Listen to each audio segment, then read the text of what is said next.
I'm excited to share with you this topic of cause mapping. A lot of what I'm going to be talking about is from my experiences at Beth Israel Deaconess Medical Center in Boston, where we use this a lot. But this is a technique that's really used widely, and I'm excited to dive into it with you all. A couple disclosures and housekeeping. I have no relevant disclosures. My opinions are my own. And we're going to use very briefly at the beginning here an audience response system called Slido. So if you have a mobile device with you, an iPhone or Android device or an iPad or something like that, go ahead and grab it. If you don't have that, but you have access to a web browser, you can bring that up as well. We'll use that in just a moment. And our learning objectives today are to examine some challenges with common approaches to event analysis and discussions. We'll talk about cause mapping and how it can help you in your organization and take things to the next level. And then we'll explore a little bit about how you can get started with cause mapping. So this is the first Slido here. So go ahead and scan that QR code with your device, or like I said, if you have a web browser, you can go to www.slido.com and then enter the 7-digit numbers there. You don't have to put in the pound sign, just the numbers. If you're scanning the QR code, you don't need to do any of that. And then it should pop up on your device, and someone already has been answering. That's great. So go ahead and click off your primary professional role, recognizing, of course, you may have more than one. This will just give us some sense of who's in the audience today and allow me to try and speak to each different group that's here. So sounds like mostly patient safety or risk management professionals. And we've got just about half of you responding, so that's pretty great. I don't see any patient family advocates or advisors, but if there are some in the audience, I'll try and speak to that as well. I do think much of what we're going to talk about today is really about what organizations are doing internally. But I think having a window into that can be helpful and would welcome any questions or reflections that come from you all. So great, this is really, really helpful. Just gives me some sense of where people are coming from. Good. So we'll go on to the next question. Your device should just update automatically with the next question as we move along here.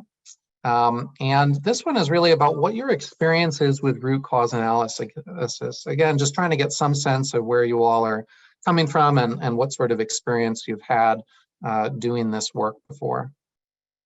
So great. A lot of you, it looks like, have quite a bit of experience either leading or teaching others how to do RCAs. And many of you have also been part of RCAs. Great. I'll just give a sec for a few more folks to reply in there. That's awesome. Yeah, so I think a lot of what we'll cover today will be things that you're familiar with, and I'm hoping we can take it kind of to that next step and explore some of the challenges that you may have observed having done this work or been part of it. For those of you that haven't been, have no fear, we'll walk through the basics and sort of orient you to what we're talking about. And there are some resources I'll share with you that you can read more afterwards if you're interested to learn more. But looks like everyone at least knows basically what an RCA is, and that's a great place for us to start. So this is our overview for today. We're going to talk about what is cause mapping. We'll talk about RCA squared, what that means, and why it's important. Cause mapping is an integral part of that. It's part of the recommendations for RCA squared.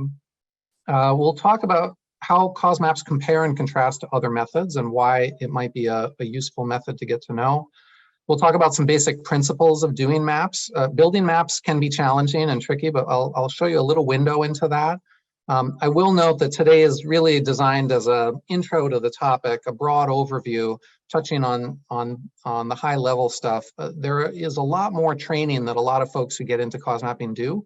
Workshops and practice become really important. We're not attempting to cover that today, but if that's something you're interested in, please feel free to reach out afterwards. I'll share my email at the end and would welcome chatting with you about ways to build your skills and knowledge about this topic.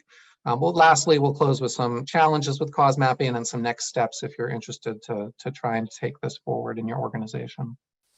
So what is cause mapping? So a cause map is really a diagram showing these cause and effect relationships among the factors that contributed to a safety event. That's all it is. It's a visual diagram, and it's a recommended part of RCA squared.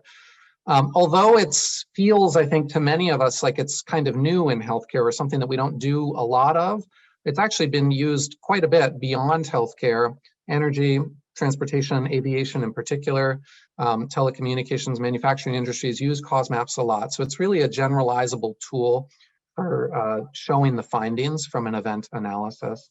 And we're going to unpack this a lot today. The schematic that you can see here, the general structure is that the safety event is on the left-hand side. The factors that contributed to that event flow out to the right-hand side, and there are different causal chains of cause and effect relationships. So we'll walk through all the different parts and show some examples. As we do that, I want to just unpack the logic relationships a little bit behind this, because that's the foundation of cause mapping is sort of an if-then or a cause-effect type of statement. So if we start with an effect on the left, to the right, we build out our causes, and causes always, lead into effects. So an example, a non-healthcare example, just to keep it simple for now, is if we have our effect is that ice cream melted, the cause for that, well, we could ask why, and that's a big part of cause mapping, is we always want to be asking why. Why did we see that effect, or why did that cause happen? And in this case, we would say, well, the ice cream melted because the air temperature was warmer than the ice cream, right? And that may sound really obvious, but if it's winter, it wouldn't have melted, right? So that's actually an important cause. And then we could be, of course, asking why. Well, why is the air temperature warmer than the ice cream? And we would say, well, maybe it's summer, for example, right? So this is a basic causal chain. This may seem really obvious, and in some ways it is very simple, but building these in the context of healthcare safety events can be kind of tricky, and we'll talk about that some more. Sometimes events have single causal chains like this, but oftentimes there's more than one thing at play. And so having two different causal chains can sometimes be important. Here's another example. If we have the effect is that the ice cream fell to the ground and melted, we've got to start thinking about two things. One is, well, why did it fall? And then two is, why did it melt? So we can have two different causal chains. One might be, well, it fell because the ice cream became dislodged from the cone. And then we could ask why, and we could say, well, maybe it's because that mean sibling knocked it off the cone or something like that, right? As we're looking into why this event happened. And then we would have a similar causal chain about why it actually melted. And that's because the air and ground temperatures were warmer than the ice cream. And the reason for that was it was summer, similar to previously. I think the key here is that both of these causal chains are needed to achieve or to lead to that observed effect. And so we have an and. Oftentimes when we're building cause maps, a lot of folks don't necessarily include the and there are times where you can have an or instead if either cause could have led to the event. But it's an important part of maps to recognize that to see certain effects, we have to have both parts. We're going to unpack that more, especially as it relates to deviations in healthcare, like wrong treatments or delayed treatments and things like that. That combination of both chains becomes important. So this is the very basics of the logic parts of cause maps, but I think it's really important to see cause maps in a bigger context. And so I want to share with you how I've seen them most effectively presented in meetings. They're really part of a comprehensive presentation. There's sort of about 3 pages worth of information that are helpful to include. One of the benefits of cause maps is that they're visual, and when well constructed, they can fit on one page. And so I think the first page when sharing an event includes the cause map like we've been talking about in building, but also often includes a focused event timeline just above it, so that as you're guiding the audience through the cause map, you're saying, here's what happened, and then this happened, and then this happened. We analyzed the event, and here's what we found led to that event. Here are the causes and the factors that contributed. Along with that, I think there are 2 other pages that can be really important to include. One is a page that talks about the context for that event. So in other words, is that a one-off event, or is actually this kind of event occurred before, or is it happening a lot? That frequency and how it's occurring, where it's occurring in the organization can be really important to understanding larger areas of risk. Whether this event has relevance to other settings of care is also very important. So for example, if there's an underlying contributing factor to this event that might be putting other areas at risk, we need to know that, and we should call that out as part of this. Events really, in many ways, are signals of larger thematic areas of risk. And so we want to be putting the event in context rather than treating it as a siloed something that happened. Patient-family communication, I think including this as a standardized part of event presentations can actually be a very powerful way to support CRP processes. It brings that communication to the fore. It sets an expectation that we are proactively communicating no matter the type of event or whether the event was preventable or not. It makes sure that we're being patient family centered and that we're asking those questions about what we've done so far. What do the patient and family know about the event and about the outcome of our investigation or our review? And then lastly, what's the ultimate patient outcome? We often on maps include the most proximate impact. They went straight to the ICU, they had organ injury, they required surgery, whatever it might be. But then understanding where that patient is months down the road. Did they recover? Are they still in the hospital? Did they unfortunately pass away? That can be very important as well. So that's page 2. And then page 3 is really where we're starting to move from just analysis into action. And we're going to talk about that when we talk about RCA squared. But page 3 can be really where we do a mapping between each of the underlying contributing factors, those ones that are on the right-hand most side of the map, and our corrective actions or our responses to those. And this is where the rigor of a cause map really, I think, can drive improvement, because we are holding ourselves accountable for saying, we found this was an underlying contributing factor. What are we going to do about that? Are we going to just tolerate that risk, or are we going to try and change it, improve it, mitigate it? How exactly are we going to do that? What's the strength of our corrective action, meaning how effective and durable is our corrective action expected to be? And who's responsible for making that happen? And then lastly, I think being transparent about what our external reporting decisions have been about the event is also really important. So this having some sort of standardized structure for sharing events that includes all these pieces of information, I think can drive important conversations. And so that's what we'll be unpacking and talking about a little bit more today. So that's what cause mapping is. Let's dive in a little bit to talk about RCA squared, why it's important, and then compare and contrast cause mapping to some other examples. So RCA squared, I think many of you are, sounds like are familiar with this probably. It's really this idea of moving from just root cause analysis to root cause analysis and action. That's the second A in the A squared. It's really describing an increasingly rigorous process. And this resource that I've mentioned here is sort of the best practice white paper about the topic. It's got a lot of examples in it. It includes a bunch about cause mapping, and it's freely available on the web, as I think many of you know. So if you haven't looked at that, I would definitely encourage it. It's a good read, and it, for many folks, I think is pretty transformative. So why we recommend RCA squared? Well, there's really quite a few reasons. I won't go through everything on this slide. I'll leave that for you to peruse. This is coming from an article a few years ago on BMJ Quality and Safety. You can see cited there that I really like. I think it calls out a lot of things that many of us notice. Even if we're doing RCA squared, I think some of these challenges still persist. The one I think I would call attention to on the left-hand side there under problems with historical approaches like RCA approaches as opposed to RCA squared approaches is really this issue of questionable quality of RCAs. And I think the greatest evidence that may be at play here is really that harms recur. Unfortunately, despite our efforts for many years, we're still seeing a lot of harm events continue to happen, whether those are delayed diagnoses or wrong treatments or whatever it might be. And so what that means is that despite our efforts, whatever corrective actions we put in place haven't been sufficient to sufficiently mitigate or eliminate those harms or risks. And so we should be asking ourselves why. What is it that's going on there? Are there opportunities to do better? And one reason that could be occurring is if our analyses of events aren't as high quality or as rigorous as they could be, we might not be really understanding the causal relationships. We might be vague about what's truly contributing to or driving those events. And when that happens, we risk putting in place ineffective corrective actions, right? So the idea is if we can become more rigorous, have higher quality analyses, better understand true underlying contributing factors, our corrective actions will be that much more effective and will more effectively mitigate harm and risk. So cause mapping, that's really where cause mapping comes in. It is a part of that more rigorous system, and we'll talk about how exactly it does that, but that's one of the ways it can help.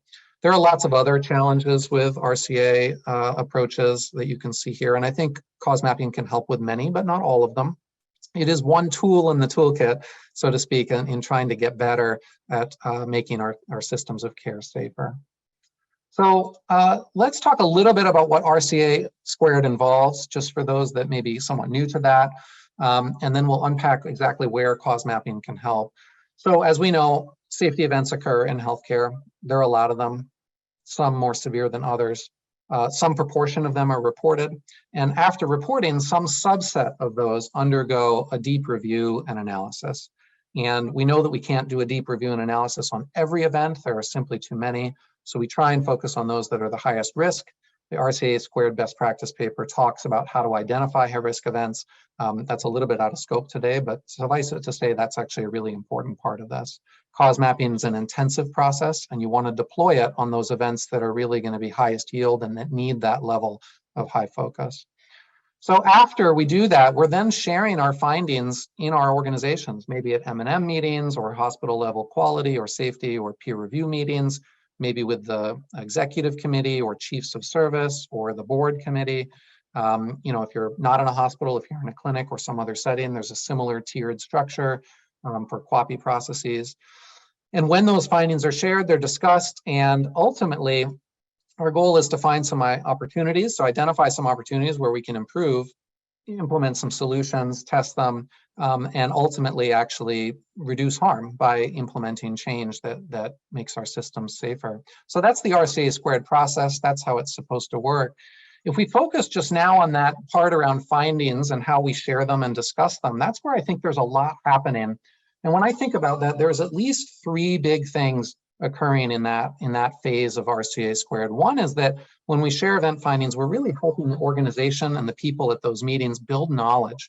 We're enhancing their awareness and learning that, for many of them, they may say, oh, wow, I didn't know that problem or thing that we've now uncovered was happening. I didn't know that was an issue. And others might be saying, well, we kind of knew that was an issue, but looks like it's still happening, or wow, it's really causing a lot of problems. We also might be generating a deeper understanding the causes of those events, just how significant their impacts might be, the context within which they're occurring. So that learning process is a big piece of what's happening when we share event findings. Another piece that I think is happening is that we're hopefully building confidence in our organizational processes and people. In medicine, we are self-regulated in this way, right? That's the whole premise of peer review, is that the public trusts that we are rigorously applying a process to learn from harm events and prevent them from happening again. And we want to make sure that the people in our organizations understand and believe in that too. They want to know that there's a thorough process, that we're following it, and that the people involved are doing good work. And how we present our findings is a big piece of them believing that process has integrity. The third piece here is really that I think we're setting the stage for change. When we portray events and what we've learned from them and the factors that underlie them, we are basically setting the audience up and us for the next steps. First, wow, there's a problem and we need to solve this, that sense of urgency or reason for action. And two, we're beginning to generate change ideas, and we're beginning to shape that conversation around, well, if that's truly the underlying factor, what are we going to do about that? How are we going to respond to that? And so all of these things are happening when we share those findings. It's really quite fascinating, actually, to think about how much is occurring in such a short period of time when presenting an event. But that's why doing it well, I think, is so critical. And this is where I'd argue that cause maps really can help a lot. They are very good at doing all of these things and shaping those conversations constructively. And by presenting with a cause map in that phase, it actually influences how we do event reviews upstream. And I think it's pretty key to the effectiveness of those downstream steps. So that's why we're talking about it. It's a pretty integral part of things. So, a lot of you are probably saying, well, there's lots of different ways of sharing events, and I've never used cause maps, and why not just use the other methods? And so I wanted to cover that a little bit and talk about why cause maps are different and why they might be helpful. These different presentation methods on the left-hand side here are the ones that I happen to have seen. There probably are other ways that I'm just not familiar with, so forgive me if I've forgotten an important one here. But in my experience, these are the commonly used ones. Verbal descriptions, that's when someone comes to a meeting and, maybe it's the QI director for a service line or something, and they're just presenting the event. They're just talking about it verbally. They're saying this happened and that happened, and we looked into it and we found this. It's pretty easy to do that, right? They don't have to write anything down. They can just remember and talk about what they found. But I think for the audience, it can be pretty difficult to follow that. Many of us are very visual, right? So oral information comes at us, goes in one ear and out the other. I know I'm that way. Also, I think it can be the causality in those events, why the things happen that they did, can be really vague or unclear, or can be left unexplored, because it's easy in a conversation to forget to loop back, and logical chains like the ones I've been showing you visually just aren't the normal way that we speak. Furthermore, I think those findings from that event can't be easily shared, right? Nobody's recording those peer review meetings for obvious reasons. And so there's not really a good record to go back to. If you want to learn what happened, you have to go to that person and they have to tell you the story again. So that's a verbal description. The next step, I think, is a written narrative, right? And so someone could basically, instead of saying it verbally, they could just write it down in prose. I've seen that as well, 1 or 2, 5 pages of written prose about what happened in an event, depending on how thorough the review is. That's also probably relatively easy to prepare. Probably takes a little bit more time. Those, may include some sort of timeline in them, which can be helpful. But personally, I think they can often be visually overwhelming. We know how hard it is to look at a page of text and quickly scan it, let alone if there are multiple pages. It just doesn't present well in a meeting. And again, I think this issue of causality can be vague and unclear because we don't write in causal chains. That's just not how we usually communicate. The fishbone diagram we'll talk about a little bit more in a slide or two. It's a really important one to be thinking about. It's also often known as an Ishikawa diagram. Some people call them cause and effect diagrams, and I'm actually going to try and dissuade you today and say that that's not a great name for them because they're not really talking about causality. The causality is still quite vague with the fishbone. They probably only require a moderate prep time. They are visually clear and they're great because they can be on one page, and they are a useful tool, I think, in many settings, but they often don't include a timeline, and this causality issue is still there. Cause maps, finally, can fit on one page. Sometimes that can be tricky, but they, with practice, I think they can always get down to one page. They can include a timeline like I've shown you, and that causality is really explicit. I think the downside is they can be kind of challenging to prepare, and that's why getting trained to do them is so important. So that causality issue is really coming up here. You can see that's the difference. So let's talk about that a little bit. Again, I think that matters so much because if we don't understand the true contributing factors that deeply underlie something, by definition, our solutions won't be targeted at the right things, and those events are going to keep happening. That's why it's so important to make sure we truly understand how we got to where we did. So here's a fishbone. This is a typical fishbone. It's got the safety event on the right-hand side.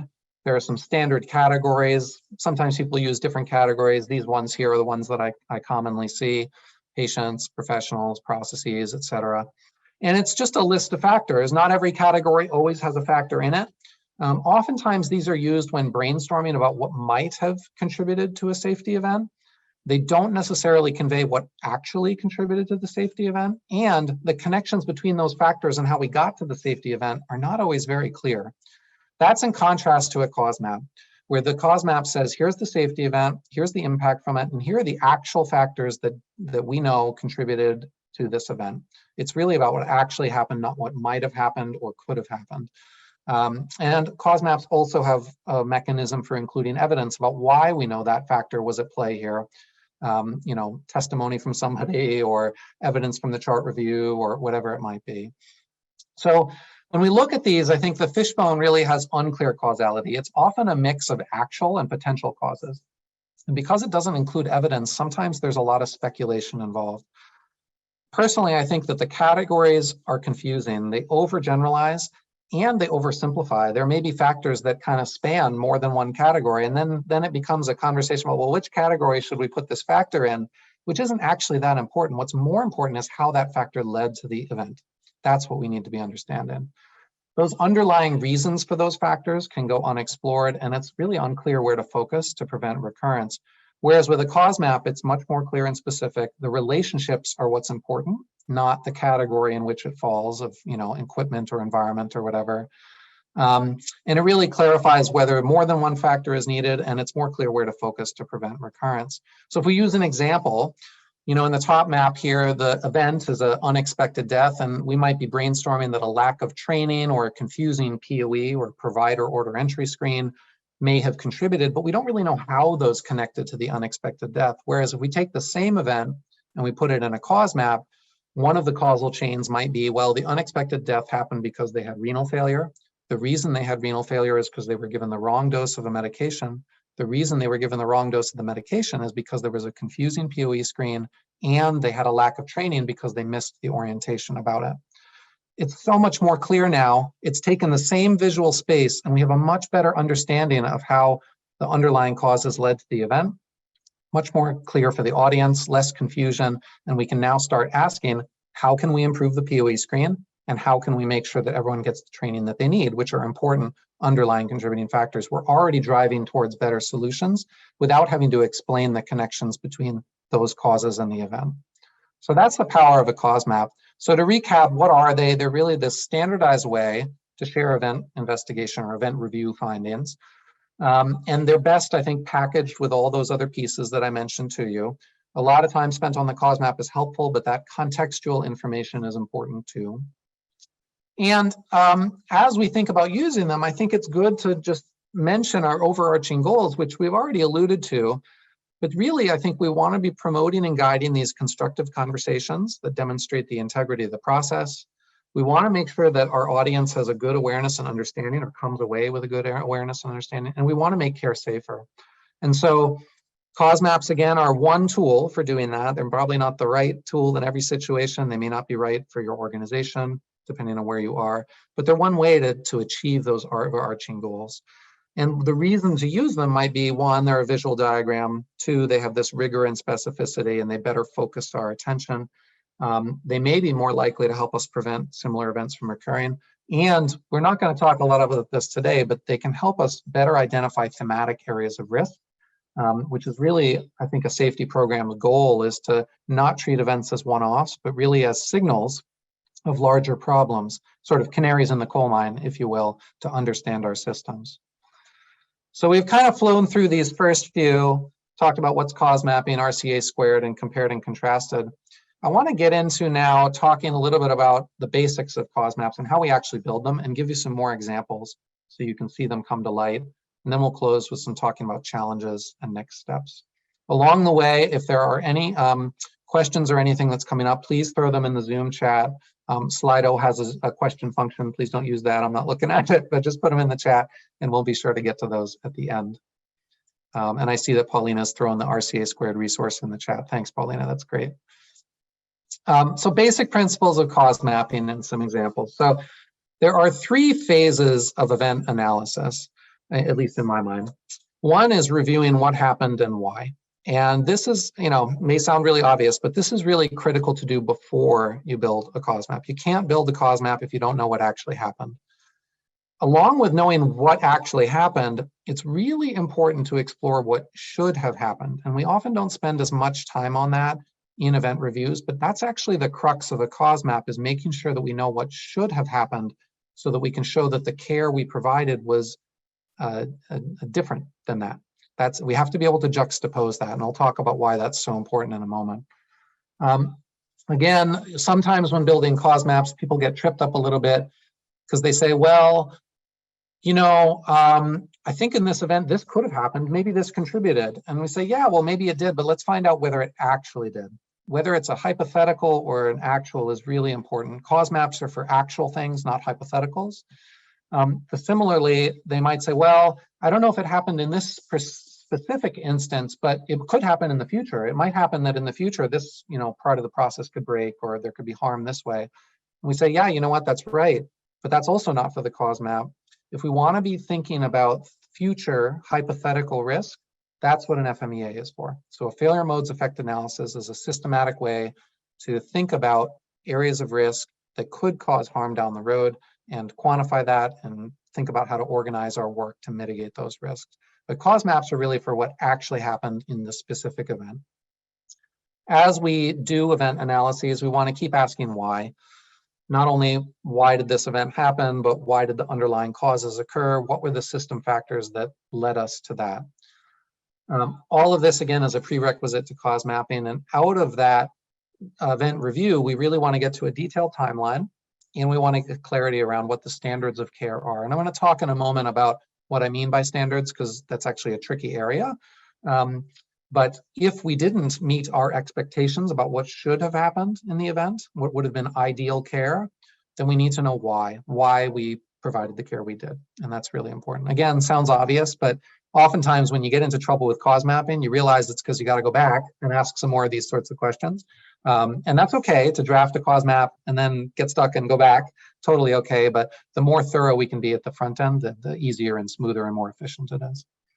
Cause mapping is the second part here. We're going to talk about that. And then the third part, again, is out of scope for today, but it's really, we want to be aggregating what we're learning from each individual event to generate larger themes. So we can say, you know, this underlying factor keeps appearing in all of our event reviews. What are we doing about that? For example, workload staffing matching, or distraction, or fatigue, or system design, or whatever it might be. So cause maps help with that because they're so rigorous. They allow us to better code our events. So the basic parts of a cause map, we kind of talked about this already, but we're going to take it to the next level now and dive in a little bit more. We start with the event on the left-hand side. And really, for most situations, I find it helpful to build out a chain that includes or starts with, what was the clinical situation? What were the medical problems the patient had? Where were they? What was sort of going on that may have been the context for the event? And then we want to know why. Why was that the clinical situation? And so I'll give you an example, but this is an important first part. And then the second part we're going to build out on top of that is really asking, well, what's our response to that clinical situation? Sometimes when we're building cause maps, it's because there's been a big problem in the care. Other times we're building cause maps to show that we looked at the event and we actually didn't really find much of a problem with the care, and we were very rigorous about it. But the reason that this event happened was because the patient was just in a really tough clinical situation and there wasn't anything we could have done better about that. So both of these pieces are really important.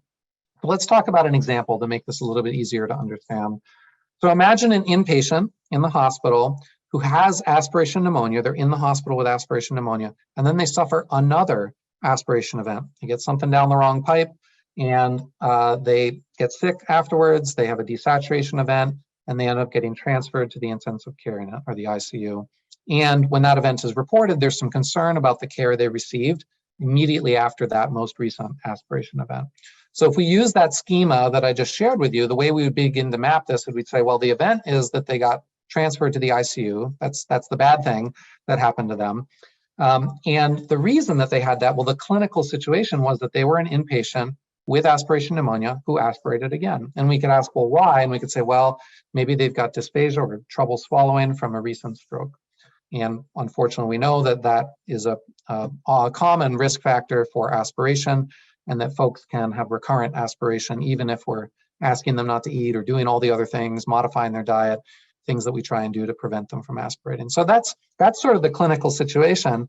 And then we want to ask, well, what was our response to that? How did we do when they had that second aspiration event? And that response to the aspiration event is really what we want to unpack. That's where it starts to get a little bit more tricky when we're cause mapping. So let's unpack that a little bit. If we come back here, I'd actually reframe this now. So rather than response to the clinical situation, let's talk about it as a problem.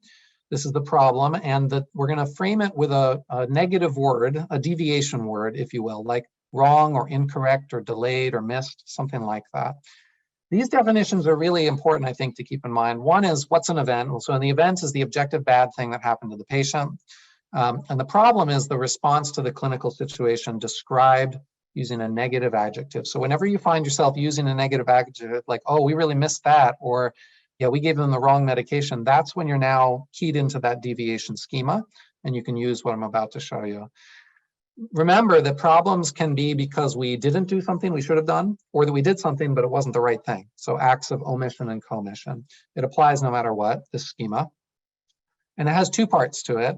There's the what should have happened, meaning what the standard of care best practice would have been in that clinical situation, and what actually happened. And this juxtaposition between what should have and what actually is the key to being able to call it a problem, because you can't call it a problem if you can't say what would have been the right thing to do. So that is a key takeaway here. We can't call something a problem unless we agree what would not have been a problem. So in other words, if we can only call it a delay if we can show a difference between what actually happened and what would have been timely. We can only call it incorrect if we can say what would have been correct. Again, this sounds really obvious, but in healthcare, this is tricky, actually, because a lot of times there's not always a lot of agreement around what would have been timely or what would have been correct. We do have some standards in some areas, But a lot of areas, this is pretty wishy-washy. And so becoming clear about that with all of the stakeholders is a really important piece. So imagine that, a patient's given the wrong treatment. Our goal would be to unpack that and hone in on that word wrong and really ask, what would have been the right treatment? How do we know that that would have been the right treatment? Is that because it's a written document? Is it just consensus? Is it expert opinion? What is it that's letting us know that that would have been the right treatment? As we think about that, there are two different concepts that we want to unpack when we think about right treatments. One of them is this concept of best practice.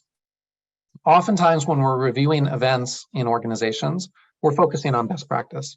It's an aspirational goal. It's the kind of care we would want for ourselves or our family members. At the same time, we know that best practice is often emerging and may not be widespread. There's another set of expectations which we often use, which is standard of care. And medical legal processes and a lot of CRP processes rely on this measure, which is very different often. It's really what an average clinician would do in the same situation or context, which may not be the best care or best practice or ideal practice.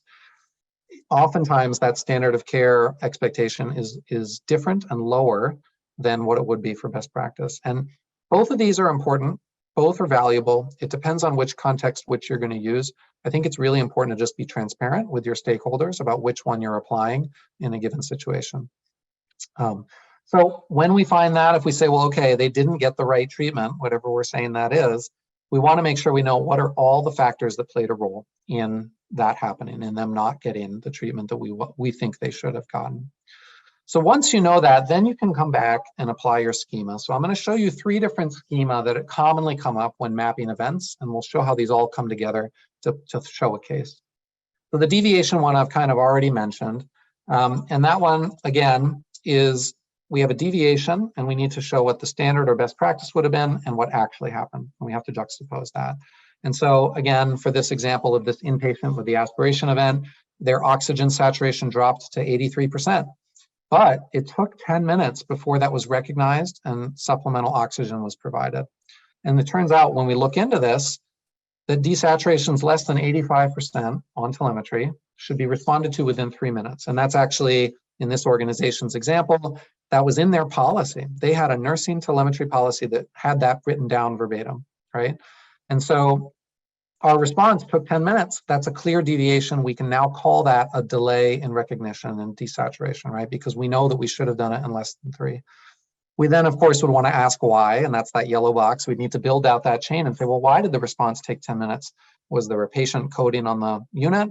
Were they short-staffed for the evening? Was the person inexperienced? Was the alarm malfunctioning? There's so many different things that could be happening. We definitely need to understand that. But this beginning to that schema is really important. Again, probably sounds pretty obvious and easy, but this is actually pretty tricky, I think, to figure out sometimes. So problem, what should have happened, and what actually happened. That's that schema. So the next schema is the degree of consequence schema. And this one's similar, but it's different. It's really when we say that something got worse, there was a higher impact or more severe because there was a situation and there was our response to it. And this, again, if we use our example, that inpatient who suffered the desaturation event had already suffered one. And after their desaturation, they required transfer to the ICU. So they were already in the hospital, but they needed to go to a higher level of care. There was a higher impact, higher severity. Things got worse for them. And so that's, again, the consequence or worsening, the situation, and our response to it, right? This third category here is this idea of unclear causality. And this is a really important one. In healthcare, there are times where we see lapses in care. On the left-hand side here, the green bucket, so to speak, where that lapse in care was, clearly causally related to harm. We made a mistake and it definitely harmed the patient. And then there are other times on the other side, the blue side here, where the lapse, happened, but it's clearly not related to the harm. If, regardless of whether the lapse occurred, they would have still had the outcome they did. There's an unfortunate overlap in this Venn diagram, that middle part, the gray area, so to speak, that's bigger than what I'm showing here, unfortunately. And that's this challenge that sometimes it's not really clear whether the lapse we made was actually caused the harm. When that happens, we're always asking ourselves lots of questions. If that lapse hadn't occurred, would the outcome have been different? how did the lapse change things, if at all? Did they get sicker because of the lapse, or would they have gotten sick anyway, even without the lapse? There's this tension, I think, that oftentimes, despite asking all those questions, we can't really come to a clear answer or clear consensus. And yet we have to move forward. We have to present cases. We have to communicate with the patient family. So we want to try and find a way on cause maps to acknowledge that there's some uncertainty there. And one of the ways I think to do that is to simply use a dotted line, right? So solid lines we've been using so far should suggest that there's a tight causal relationship, whereas a dotted says, well, there's maybe, possibly, likely, perhaps a connection, but we can't say for sure. So we're just going to put it out there and then we can talk about it. When that happens, I think having some sort of footnote saying why it's unclear that that suboptimal care contributed or not can be really helpful, because there's often a lot of thought that goes into that. So for our event, we might say, well, you know what, this inpatient with aspiration pneumonia who aspirated again, for sure, we didn't respond in the time that we should have. We should have been there in 3 minutes. Within 3 minutes, we were there in 10 minutes. That's not good. But honestly, even if we'd showed up in 2 minutes and given them oxygen, they still might have gotten worse and gone to the ICU. It might not have mattered, right? And so we could debate that. We could talk about that. And I'm not sure that there's a right answer there. We often know that aspiration events, once they've happened, the horse is out of the barn, so to speak. It's already the harm has already happened and we're just playing catch up already. So even if it's a minute delayed, it probably doesn't matter. But this is an area that often is a hot debate in healthcare, and finding a way to show it on the map and talk about it, I think, is really important. So those are some of the schema that you might use. I'll briefly mention there are sort of 5 rules of causation. These are included in the RCA squared document. These are the rules. We've been talking about a lot of these already, but I encourage you to read more about them. If we were doing a complete course on cause mapping, we'd really unpack each one of these and talk about them. But these are important. We got to clearly show those relationships. We want to make sure that we're using, as much as possible, specific, accurate, objective descriptors rather than negative or vague, opinionated descriptors of what happened. We just have to be really careful about that. We want cause maps to be as objective as possible. Human errors must have at least one preceding cause is just good practice in safety science in general, right? If a human makes a mistake, we know that humans are going to make mistakes. We shouldn't stop there. We should ask what conditions made them more likely to make a mistake and what system features were or were not in place to prevent those mistakes from reaching patients, because we know that human error is going to happen. It's predictable. So that's just good practice anyway. Rule number 4 there, violations of procedure are not root causes and must have at least one preceding cause, is really a fancy way of saying what we've been saying, which is that if we're going to say something was a wrong or delayed or a deviation, we have to be able to say what would not have been a deviation, what was right, what would have been appropriate care, and then juxtapose that. And that's rule 5 is similar to that as well. So anyway, something to review if you're going to get deeper into this. So if we put it all together, here's how the map for that case might look. This patient required transfer to the ICU. It was this inpatient with aspiration pneumonia, and they had that because of their stroke. Yes, we had a delayed recognition of desaturation. Whether that contributed causally, hard to know, but certainly wasn't good. And we know that we're delayed because we didn't follow our own policy. That little yellow box of the why would need to get filled out before you shared that with other people. But this would be sort of how you could piece those different schema together into one map. When you shared that event, here's how it would appear, right? And again, the reasons for the response being 10 minutes would be included here. Page 1 would also have that focused event timeline right above it. You could orient the audience, walk through what happened in the event and then why it happened. Pages 2 and 3, again, would have the contextual information that we talked about before, so that they can see how this event fits into the bigger context and what we're going to be doing about it. So that's sort of the basic principles and a very quick example of a relatively simple event. Let's briefly touch on some cause mapping challenges and some next steps that you might consider in your organizations. So challenges and cause maps, as you all are thinking about this, I'm imagining several have come up in your head. And again, I'd welcome your reflections and thoughts about that in the chat or Q&A. One, I think, is figuring out these cause and effect relationships. Maybe the examples we've shown have seemed really simple, but in practice, it's often pretty tricky. Events are complicated. There are many parts to them. Unpacking them, especially when there are multiple services involved, can be really tricky. What should have happened really isn't always clear. Sometimes we have clear best practice guidelines or clear standard of care, but oftentimes that consensus is actually pretty elusive. A lot of medicine is not as standardized as we maybe like it to be. I'd argue actually that this challenge is actually important. These are the critical conversations. If we want to move towards high reliability and higher quality care, we really do need to be moving towards appropriate standardization. So we should be having conversations about how should we be reacting in these situations? What would have been optimal care? And then what are we doing about our systems to make sure that optimal care happens all the time? But those conversations can take time, and having them while trying to build an event map and then share them, it can take a while, and that can be tricky, and that can make cause mapping challenging because it surfaces some of these important conversations that ideally would already be happening. Managing uncertainty is really tricky, especially if you're sharing an event where there are multiple stakeholders or services involved and they disagree about whether something contributed or how something should have been done. That can be really challenging. And managing that ahead of meetings before you share event review findings can take time. Is time well spent, I think, but is added work in many ways.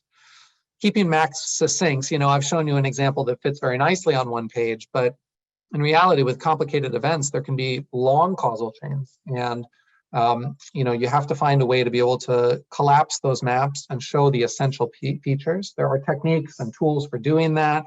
It's a little bit of practice that helps with that, but that takes time too, to go from a complicated map to a map that fits on one page and isn't too visually overwhelming. All of this takes time. I in my own experience and watching other people do cause maps, you can spend a long time doing this, like hours on a map, for example, and folks may feel like they just don't have that bandwidth, and that's totally understandable. For those that do want to put in that time, I think it can be well spent, and there are ways it does get more efficient with time, but there's an investment here to be considered. And lastly, I think there's really a science and an art to this. We've been sharing this a lot about logic relationships, but there's also a lot of art. As we know in medicine, a lot of things aren't black and white or crystal clear, and you have to be able to flex with that, and that's where the art comes in. And some ways, it's a form of storytelling, right? We are taking a complicated event and a complicated event analysis, and we're distilling it into a visual that fits on one page. And in that process, we're making choices about how we're framing problems, what we're choosing to highlight. And all of that's really important. It's very powerful, but it's really important that we're thoughtful about how we do that, because we bring our biases to that, and we want to make sure that we're fairly and accurately portraying events and also driving towards safer care. So there's a lot of arts along with a lot of that science there. So next steps, I think, for organizations and for you all to be thinking about are really trying to keep those overarching goals in mind. We mentioned these before, but our goal, I think, in safety is from event analysis, to promote some constructive conversations, really improve awareness and understanding, and make care safer, right? And so if cause maps are going to help you do that, they, I think, can be a great tool for you. But there are a lot of other tools to achieve those goals, and they may not be right for your organization or in every situation. So I think you just want to be judicious about thinking about using these. Some things I think you can think about are, one is just ask yourself or ask others in your organization whether they might benefit from using cause maps, at least sometimes for some events. Might that offer a next level up for you? If you're going to do that, I'd say maybe, test them out with a small number of engaged folks in your organization. If you have someone who's willing to innovate around this or learn more about it, sort of test the waters. I think trying to learn more either by seeking out a course or, becoming self-taught and then teaching others using the RCA squared framework. Again, I'd be happy to chat with folks about this more offline, but I think that's actually a really important piece. The more you can learn, the more you can practice. When it comes to a real case, the easier it'll be to actually pull it together. And then, maybe you're at the point you actually want to try out a cause map. Maybe some of you are already doing this, right? And so for those of you that are, I'd love to hear how it's going for you and what you think about all this. That would be really fantastic. But if you're not yet doing this, I'd say dip your toe in the water. Don't just go dive full steam in. Make sure that this is actually going to help you achieve your goals before you go down this pathway, because it's an investment. And if you do try it out, maybe ask folks, a few key folks in the audience, hey, how'd you feel about that? How'd that go? Do you think that changed the nature of the conversation we had? is this something that we should try out a little bit more? So small tests of change, I think, can be really helpful. So I'll pause and stop there. I give us some time for questions. I see a few in the chat, and maybe Paulina can help us navigate those. Great, thank you, Lauga. That was really great. So one question is, how do you account for those situations where clinical judgment is cited as a factor and there may not be a clear best practice or even a medico-legal standard? It can sometimes feel dissatisfying not having a concrete factor to point to and maybe a subtle version of human error. Yeah, no, really excellent question. And, it's a really good one because I think it happens a lot. There's probably a number of different ways to come at that. One, I think, is having some offline conversations with the folks in that clinical area and asking them, hey, how do you guys think about this? What would you expect your clinicians to be doing? Ask a leader in that area, a QI leader or a medical director or somebody. If it's in the nursing world, asking a nursing director, trying to get some sense of what an appropriate response to that clinical situation would be. There may be times where there really is, it's such an emerging area, or there really is nothing out there that it's pretty gray and there isn't a clear right answer. And I think that's okay to call that out. One of the things that can be really interesting on a map is that, again, we talked about what should have happened and what actually happened.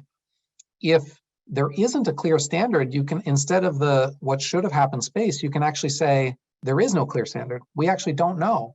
And that actually becomes an underlying contributing factor. Then the question becomes, well, maybe we need to develop some standards. Maybe we need to develop that best practice. Maybe we need to seek that out. It actually calls out that the lack of clarity can be can be an area of risk itself, right? So that's the beauty of the cause map, is it actually lets you call that out in a constructive way and say, you know what, this is something we need to take offline and work on. That's one of our corrective actions, is to come together as a group and work on this. For example, I just got an email from a colleague today who's looking for someone to help out with a project.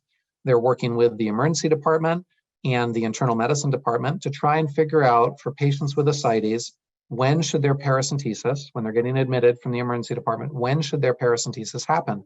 Should it happen in the emergency department? Should it happen once they get admitted and they're on the medical floor?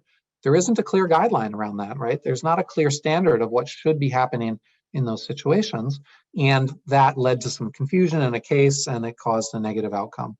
So now they're creating a work group to address specifically that, to create some best practice. So I think that's one way to try and handle it, is call that out and then work on it. Great, thank you. We had one comment just thanking you for the interesting and engaging presentation. Looks like another comment.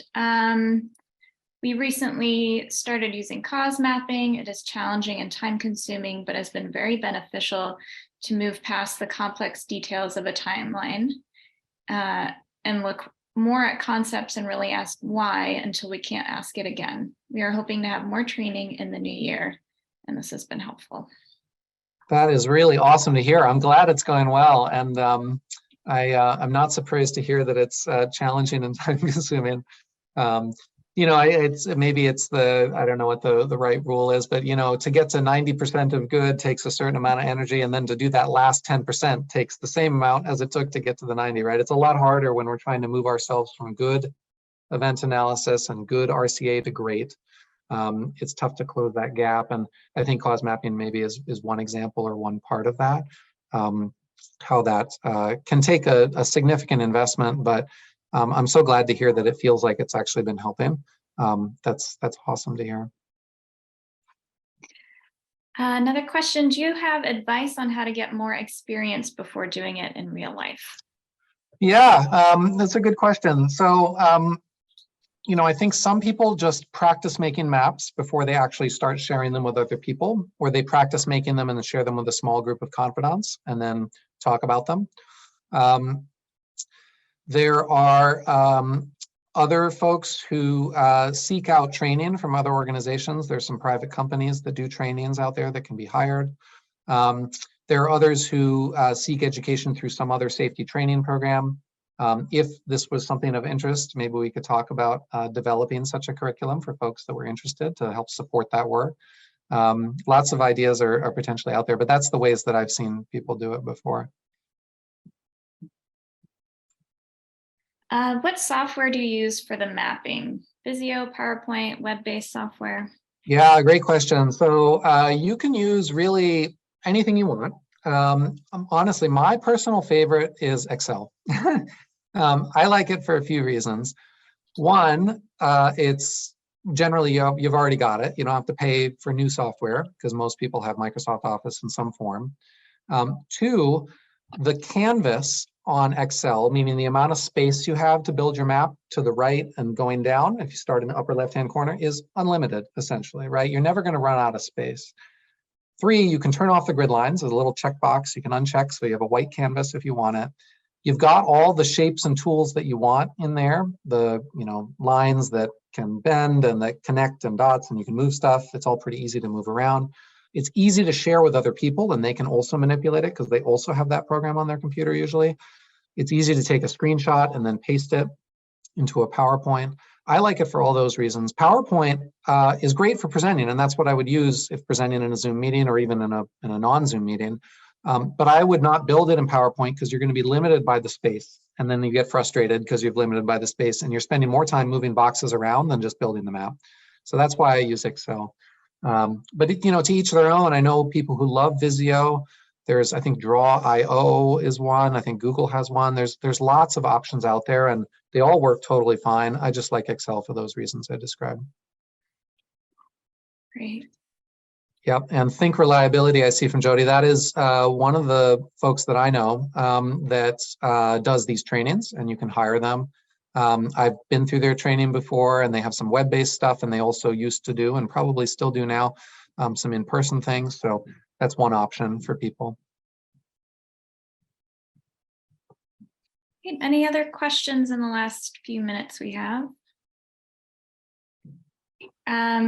Okay, so we've got any tips on determining when an RCA squared should be completed versus a focus review?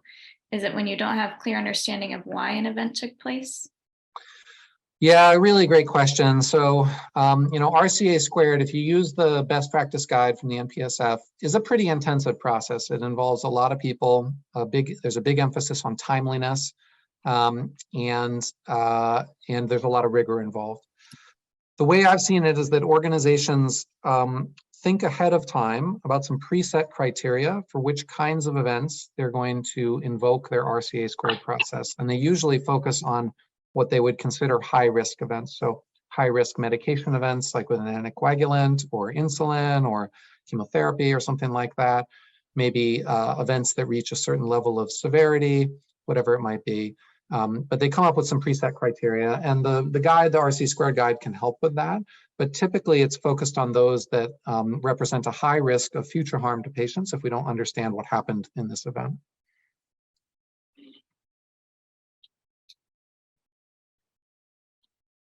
All right, last call for questions.